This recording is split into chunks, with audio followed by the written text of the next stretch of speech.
Oh, mo pa rin hulog yay? Oo. Saan na ka dire? Oo. No? Brief history sa Alpha Kaparo o correction sa atong mga nabalaan.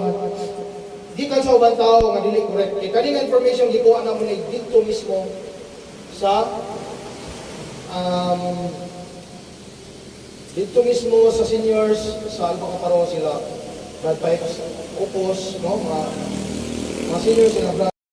So sila ang mga nagagamit ng presentation. Actually, kani simple ra ng presentation. Simple ra po ng mga words na ginagamit nila. So,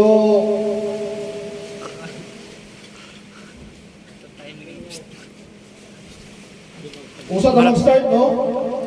Kung saan ka mag-start, ibalik na ito ang akong player. Kani, gusto na ko matanan ang mubasa dili niya ko lang. No? Sige. Padayon ta. Okay. Tutang tanan, game.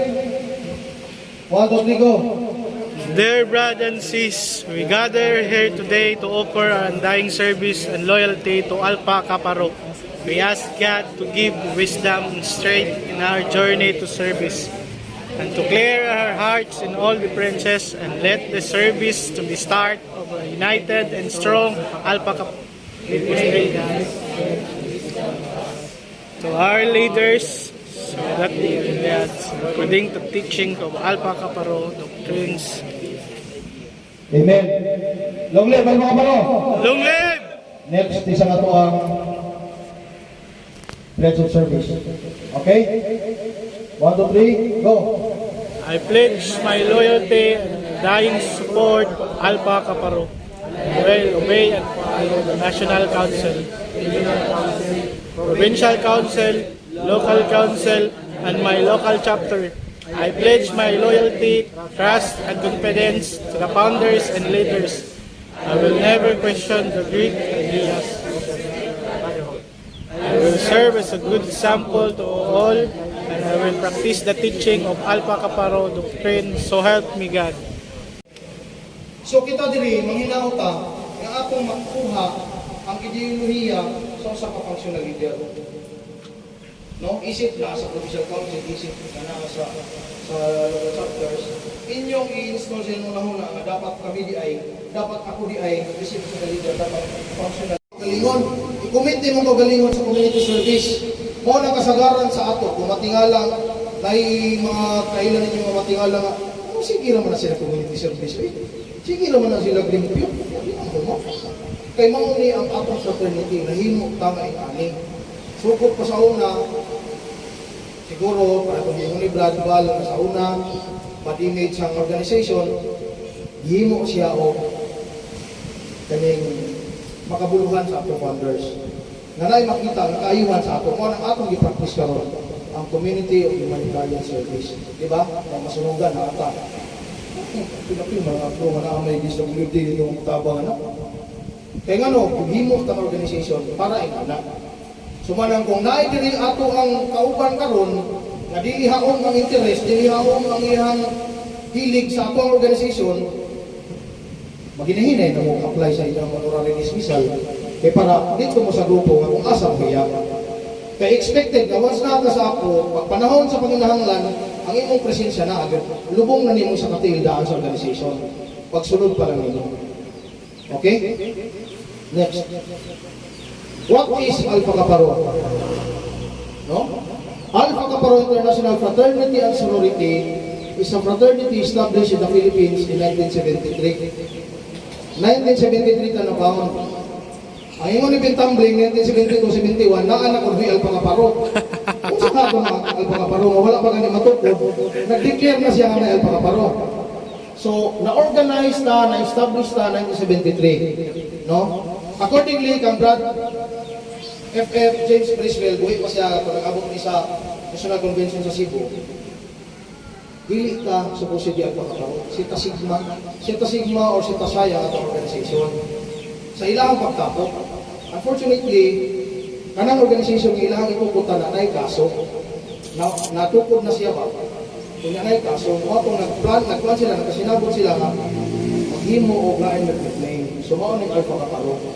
Ngayon sa umang pagka-Alpha Kaparo 1972-71 na sila ganin, nag-isong pangitaw pangalan na to. Sita pa ang gigamit nila, sita Sigma or sita Saito. Nagam na tutlo ang voice recording ato. So mga ito nga na-enlightened kung din ha. Di kung nabalaan sa history sa una. Diba? O man nato nabalaan. O, din tagaparo. So mga na ito na, basi maaisgutan nato na din tagaparo. So, the Fraternity Compromising Men and Women from different universities was originally established to promote loyalty, unity, and pride in the fraternity amongst its members. Originally, according to Brad Val, intercollegiate, after pa na ko na bro, intercollegiate pag ang organization sa una. Hantod na gi-change into humanitarian, gi-change into nanay incorporated, so gi-merge na siya tanan. Nawala na itong namang yung discrimination nga nitabo nga kaligit lang ang makasulod sa organization. No? Next. To be a good leader, you need to know history. Isip leader ka dapat aware, kabalo ka sa history. Kaya lisod, pag pangutan mo ka niya, sa ganyan, kung sa ganyan mo na ito, kinsa ganyan ponders ninyo? Ay sa mag-search ako sa Google. No? Expected na sa ako ka. Isip leader, wala kong iingon. Para mahimok ka, na good leader dapat empowered ka na atay kahibalo. Panahon sa panahon nga nangungutan na sa ato, dili ta maraton, dili ta magduha pagtumago. Sakto ang mga pulo ng gikan sa pababa. Kaya ano, isa ka word nga masayod kang istorya, mahatod na ato sa lain nga mga membro, lain mo na nila ako sabot. Mahimo na dayon na siya o ka ng magka-conflict na dayon. No? Tungod lang sa pipila ka words yung mausap mo. Okay. So Alpha Kappa Rho Fraternity and Sorority was founded on August 8, 1973 by 16 college students of the University of Santo Tomas. Okay? The leader and elder of the group is Jose Boychua, was a classmate of Renato Go at the UST College of Medicine. The 14 other founders of Alpha Kappa Rho Fraternity were enrolled at the UST College of Commerce. Duha ang College of Law, upat ang Commerce, no? Nakabalo na ni. Nga ang 14 dahil dili sila, ang 14 lahi o college, ang duha lahi o college. Ang nabala na to, di ba? UST sila tanan. Pero wala kabalo kung asa sila ng college o asa nga department sila. Okay? The fraternity was founded on August 8 because it coincided with the feast day of Saint Dominic, which is run by the Dominican Order, or also known as the Order of Preachers. No? August 8 or Feast of Saint Dominic. Kinsay mag-pista diri og August 8? Patron man na, di ba? Patron na si Dominic. Sakto ang patron? Yes. Si Dominic? Oo, si Dominic ang patron sa August 8. Okay. Next go. So ang 16 founders, kasi nakakita ka lang sa 16 founders. Sa naong lang, bisan dili personal, sa naong lang, tanan ba dili nagkakita na sa ilang naong? Saan doon sa Brad? May part ng mapupul. Hindi ko wala siguro sa pagkakita ng 4. Kaya yung naong ni Brad Hill, dili makita.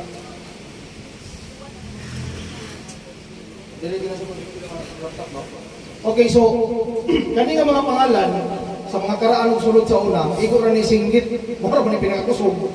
I love Buchua, bang. O di ba? I love Buchua minto bang, pero wala ang ato pero may makita nga naong Buchua ra. Naong ni James and Roger Suminto, ako gani natigulang bang na ko nakita ni naman eh. No? Okay, so mao ni ang ato si Klaro lang. Ana. Okay, maklaro now. Now na ninyo mga brad. Mo na now ni Brad Boychua, Roger Sarmiento, Renato Go, Noli Manalo, Teddy Aves, si Brad Noli Manalo may lisod kay kuha anong latest na picture.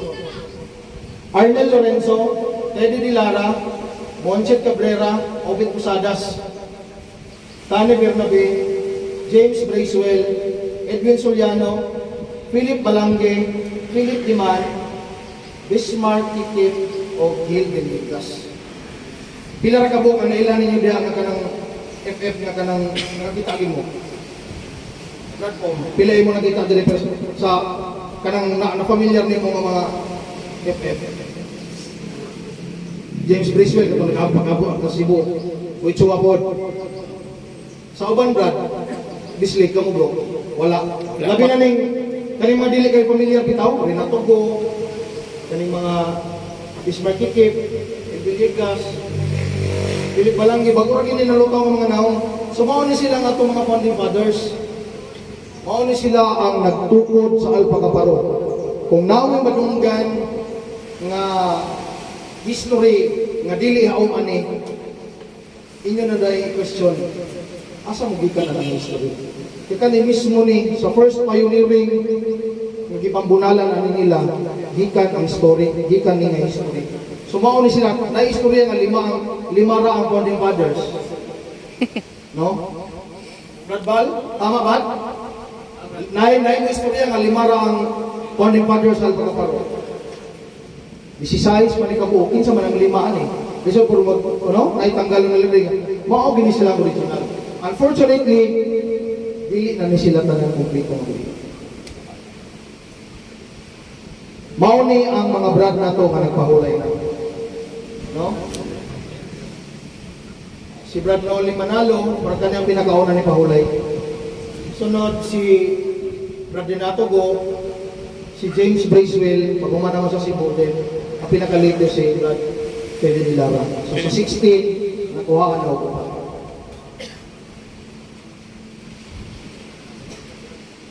So sorority, ayaw sa human, ipalit sa. Familiar mo sa mga founding mothers na to? Mga soror na to dire? Ha? Wala? O sige. Ay soror na to dire oh. Sige. Padayon. Okay. So mao ni ang founding mothers sa sorority. Ayaw kayo mag-focus dito sa mga laki. Kaya mga babae mo, diri mo mag-focus. No? Si Sis Marisa Kumuyog, si Shirley Tesoro, and Sis Alda Alteveros. The collective unanimity among our founding members to pursue with firmness the existence of Alpha Kaparo became very clear. Soon after the guidance of the founding Alpha Kaparo brothers, the Alpha Kaparo sorority was likewise established, no? With smart and friendly sisters such as Sis Marisa Kumuyog, late Sis J.J. Aquino, wala diri ang picture, iso ituwaan, Sis Alda Alteveros, Sis Girly Tesoro, Sis Grace Mendoza, Sis J. Mercado, and Sis Irene Lieto. Sa murag sa ako na balanduhan ang pahulay ani sa ilaha. Amo tong sakto ba ang information nga nakuha ko dili pag ini siya clear. Wala ni ma-update ang pagpangutana ni Brad Mark ng Brad Pikes. Pero ang sure ani si Sis J.J. Aquino. Napaisa ni kuha ko masayo ko na kuha ani sila. So they formed the first sorority members of the Alpha Kaparo in University of Santo Tomas. Kanus A.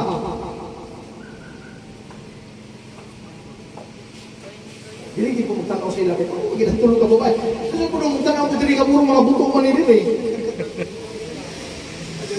O kani kay Surigao be?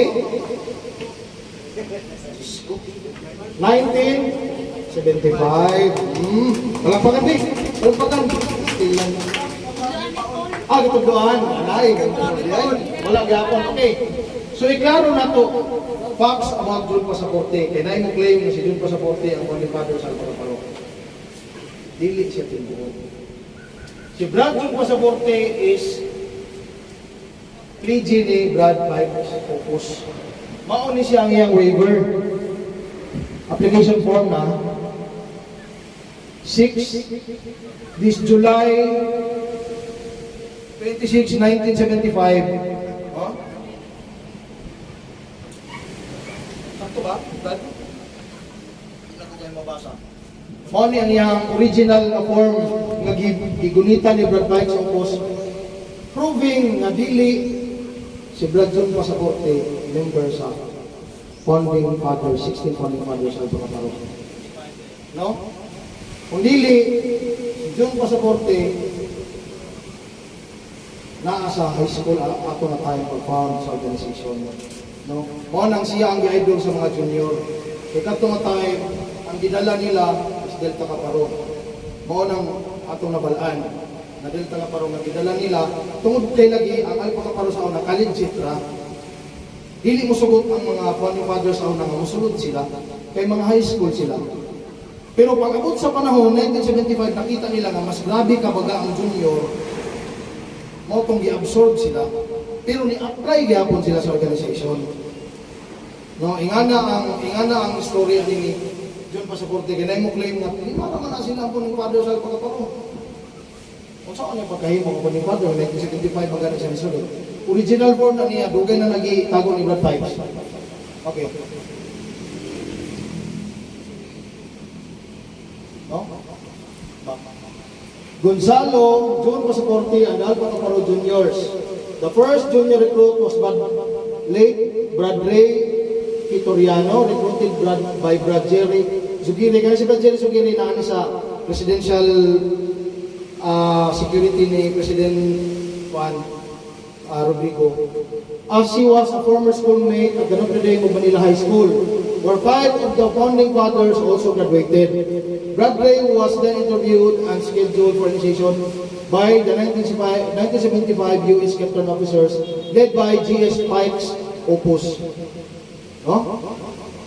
BGS Bong Karandang, Bros Jerry Zugire, Jun Mayuga, Augie Fabian, Ching Mendoza, William Ho, and the others. Familiar kayo pangalan ng William Ho, di ba? No? Kana gyud, kuno kay nakapangalan. Ila apil pa naglatos. Oh. Buto. No? Sumoni siya ang tinuod ha. Karaan niya ko. Brad Ray survived and then started recruiting high school students. Asked why high school students, he said, they are my classmates. Surprise and shock followed to learn that he was still in high school. As he was already in his early 20s. Anyway, his recruits, which included Brad John Pasaporte and Noriel Arcadio, already survived the initiation process on July 26, 1975. And then also started recruiting more members. Initially rejected by Mother Chapter as our name was Alpha Caparo Intercollegiate Service Fraternity, not high school. No? Mauna sila nga, mauna ang story nila. They formed Delta Caparo Fraternity. A few months later, the Mother Chapter relented and gave approval for their integration into the AKP. Delta Caparo was deleted and then became officially known as AKP Juniors. Kaya mas idaghan sila kaysa sa college.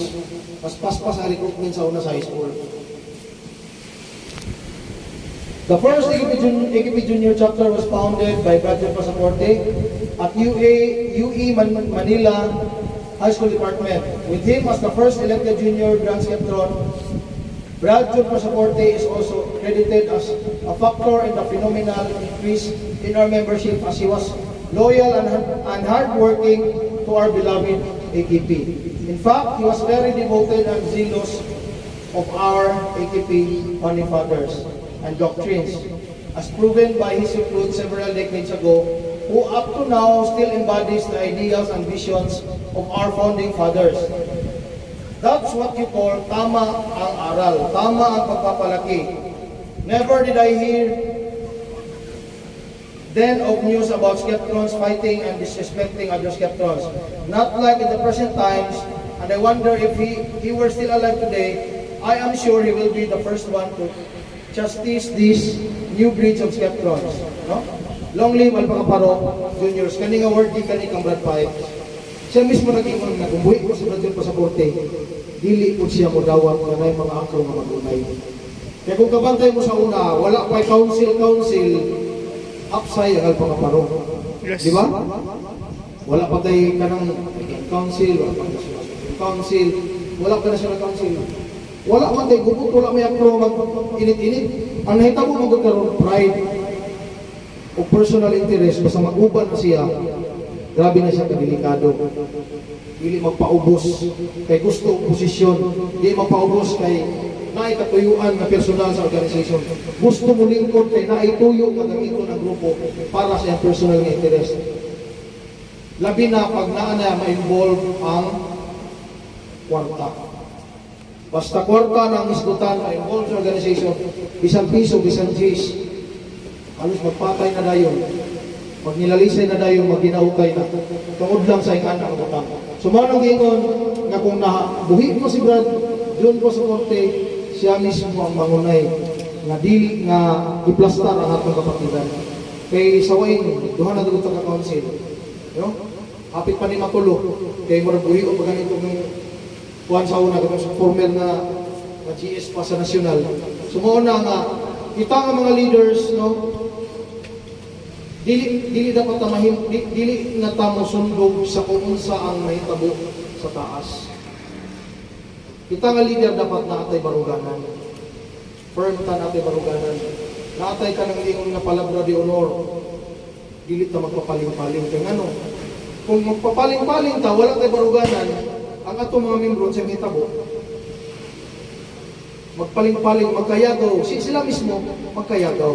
Kung firm ang inyong leader, kung likon inyong leader, bisan ng sao naghapak diag isyo, balod unsa na diya. Kung nay baruganan ang mga membro na sa lugar, dili gani matandog ang atong nagdala sa ato, kita pa ba nga nasa atos. So kung na dapat isa ka quality sa good leader is dapat strong ang leader, firm ka. Next. The merging point, no? The Alpha Kappa Rho fraternity merged with the Omega Fraternity and Sorority International, or OPSI, of San Sebastian College, Recoletos, and Zeta Upsilon Fraternity of the University of the East, Recto Campus. Kasi nakabalo na ani, kani nga issue mo ni gawas na tong nanay mo claim na naitag-iyo sa atong ritual. Kaya originally, natukod ang Alpha Kappa Rho, wala ritual. Kani nga itong ritual, lagi kani sa line of fraternity, nga ni-merge sa ato. Okay. Kani nga ritual, gikan sa OPSI, no? Mabasa na ito actually. Why is it called ritual? The upper world, the AKP Bourmark is popularly known as ritual or ritual among its members. Ritual means solemn ceremony or solemn rite. Paso. In English, burn or scale. Sa ato nga practice karon dili ka matawag na full-fledged member kung wala kay ritual. Di sa pag-isingit-singit mo daglong live, pag dayon mo sa laing lugar, wala kay ritual. Useless. Wala man kay mao man ginisa ang imong panato. Kanang mga ID na to sa chapter, ID na to sa kuan. Lahi na siya kay balik murag. Ikaduha na siya nga pruweba nga legit ang member kinakaon na ginis ang ritual. Sunod, pag naka-ritual pangutanon ka sa kagitan na chapter. Karon sa kani survive. Kinsa imong GS mo na dito pakita ni mga ID. Okay? Sa balik ka po. AKP New Fight undergoes the final rite of initiation known as the ritual, where a heated coin is placed at the back of the neophyte's tight wrist, leaving a circular scar as a sign of full membership of the fraternity. No? Circle, dili kong star. Circle, dili kong triangle. No? And this is the reason why the vast majority of the scatrons called AKP board marked as ritual, because the scalding is being done right after the final rites, final FR or final rites, marking the end of initiation and thus making Neophyte a full-fledged Alpha Kappa Rho or Akron. The AKP board mark was a byproduct of the 1976 merging between the Alpha Kappa Rho and the Omega Fraternity and Sorority International, or OPSI. The said board mark was one of the three important aspects OPSI contributed to the Skeptron Brotherhood. The said board mark was a collective concept of the OPSI founders which they introduced during the said merging. Abot lang sa inyong yung nakapansin, ang atong Grand High walay ritual. Ang mga founding fathers walay ritual. No, kay merging is 76. Ang pagtukod sa ato is 73. So wala pa na practice ang ritual sa ilahang panahon. Pag merge sa 76, dito na dayon nagsugod. Kaya mo na siya ang i-contribute sa OPSI sa ato. The Acro Handshake, no? When AKP was founded in August 8, 1973 by 16 USD students at the University of Santo Tomas, the AKP Handshake was just a simple, firm right. Kumusta lang daw? Handshake, since there were only 16 members back then and no need for them to identify themselves via secret handshakes, no? Then later, as they grew in number, they started using the firm handshake with the right hand, the pinky finger out of the clasped hand. Handshakes commonly used by almost all the fraternities in the USA since 1920. So, sa una, ang meet na to, lang higala lang ang paggamit. No? Kaya dili pa lagi daw kuno kinahanglan nga natin mga sikwito nga may 16 pero sila kabuo. No? Sa karon nga nagkadaghan na, no? Naanay kabaguhan. So kinsa man daw ang nag-introduce sa AKP Handshake? Unsa daw ang fraternity? Kasi ni mga tubag para Muhammad kung sa'yo. Hubog kang sa'yo ani. Sige daw. Nay makatagan? Daniel, seryoso kay Brad. Seryoso kay Brad. Basin po Okay, sige. Next. So, the OPSI Handshake introduced by Brad Alex Ramirez and discussed with the members that each placement of the hand and fingers represent a deep meaning or representation. So, asagi ka ng atong handshake sa OPSI. Kung sa una nila nag-contribute sa ato, ritual. Ikaduwa ang handshake, no? During the talks about the AKP OPSI merging, it was agreed upon that AKP will retain the name Alpha Kaparo and the OPSI handshake will be the official AKP handshake of the fraternity. AKP handshake is an expression of mutual respect, fraternal love, and belonging between two skeptrons. Now, klaro ha, akong i-emphasize. Mutual respect, fraternal love, and belonging between two skeptrons. Mutual respect, karong mag-meet ta, pagtalikod, diliwa ko naman mo. Nag-meet pa mo, pagsugat yung sundan mo, bagay na mo. Nawala ang essence sa organization, nawala ang essence sa ato ang handshake, nawala ang essence sa ritual, nawala ang essence sa atong pagka-member. Klaro kaya sa atong prayer, sa pledge of loyalty, sa ato ang doktrina. Nasupak na nato ang uban. Wala lang nato mabantayan, pero nasupak na nato itong atong ipapasa katagpuan. No? The interlocking of the thumb and the small finger symbolize that rich and poor people of the society are equal status. No?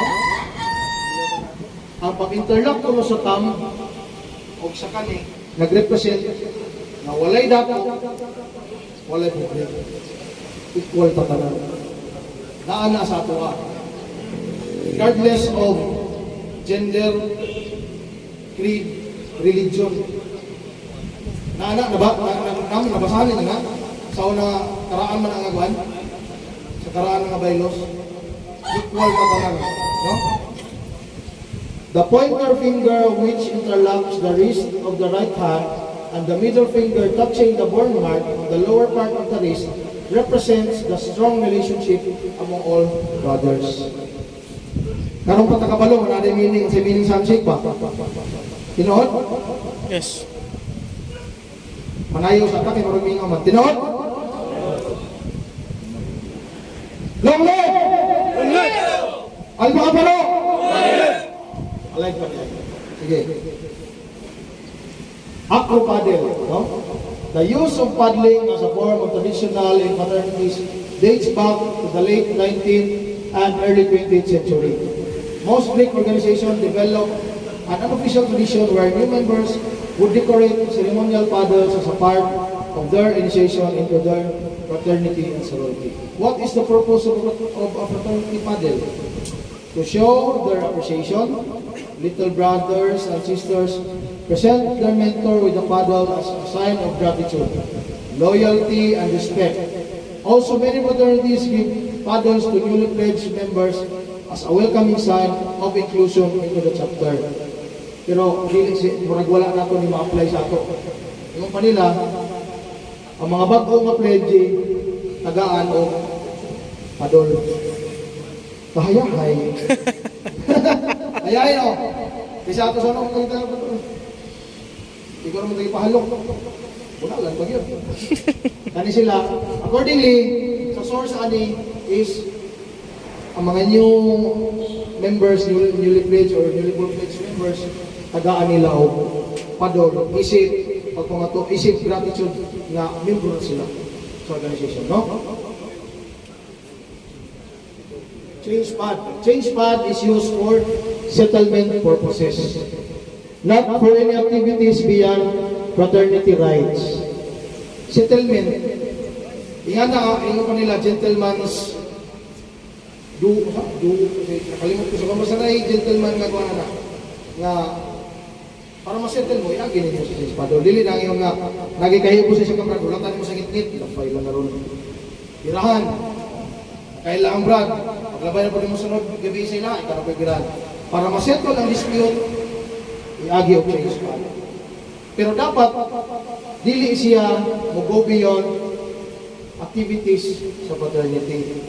Gamito nimo ang padol, ibunan nimo dito sa kalaban, dili na pwede. No? Wala may labo. Dili man na siya part sa activity sa fraternity na to. No? Night practice ang uban, during anniversary, magpatuyok o padol, magpabunal, isip, pagdumdum sa inyong kaagi, part na siya sa activity sa fraternity. Yung anin, muhaga si brad, si padol ka, dawato nimo na siya, isip, membro sa pagkaparo nga, bukal sa imong kasing-kasing. Kaya kung dili bukal sa imong kasing-kasing, kung mapunalan ka, magkaligod-god pa ka, pugos man ko, dapat wala ko sanay, no? Okay, Ray, wala ko sanay, pero wala balik-balay. Okay, next. Settlement, okay. So, August 8, 2008, the turning point of Alpacaparo. So, August 8, 2008, exactly 35 years since the fraternity established the first national convention held at Amoranto Stadium, Quezon City, which was attended by more than 1,000 members from the Philippines and abroad. The first National Supreme Council was established noong 888. Monang ilang gipanindigan na hanggang karon mo pa sila makamukuon. Gilalisa na hanggang karon mo ang rason nga naduha, isa sa rason nga naduha council na to. Tungod aning 888 na ang panahon ani si ang binabo ni nga panahon, ang first national grand skeptron.